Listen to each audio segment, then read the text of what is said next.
नमस्कार। तेरे घर कोई मोटी औरत है ना?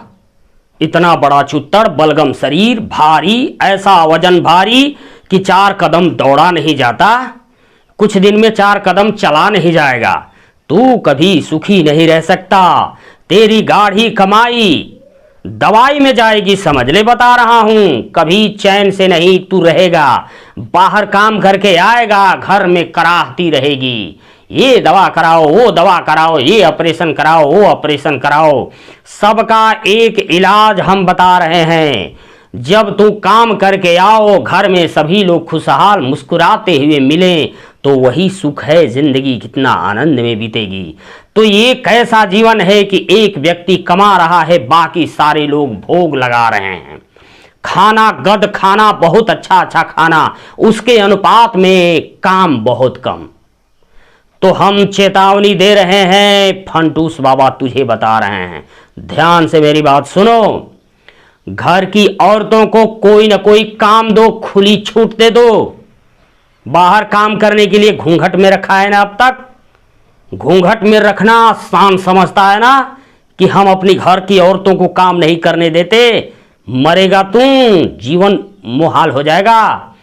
अब खुली छूट दे दो, उसे काम करने के लिए कोई ना कोई काम में लगाओ, उसका स्वास्थ्य ठीक हो जाएगा, रुपए का अर्जन होगा।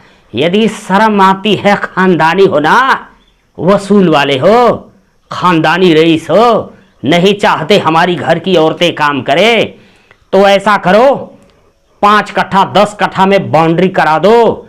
उस बाउंड्री में उसको बोलो सब्जी उगाए, पपीता उगाए, अमृत उगाए, सब कुछ उगाए।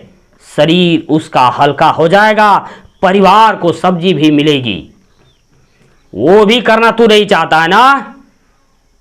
वो भी यदि औरत नहीं करेगी तो समझ लो एक और उपाय है। सुबह शाम या सुबह भोर में 3 किलोमीटर 2 किलोमीटर पैदल टहलने के लिए, थोड़ा दौड़ने के लिए कहो, तब जान बचेगी। मैं क्यों कह रहा हूं? मैं इसलिए कह रहा हूं कि तुम पे दया है मुझे, कि तुम्हारी तबीयत ठीक रहे। परिवार पे दया है, जब उसकी तबीयत ठीक रहेगी परिवार सुखी रहेगा। देश पर दया है, जब परिवार सुखी रहेगा तो देश सुखी रहेगा। इसलिए कि इन मोटी मोटी औरतों का इलाज कराने के लिए दवा सीधे विदेश से मंगानी पड़ती है, समझ लीजिए।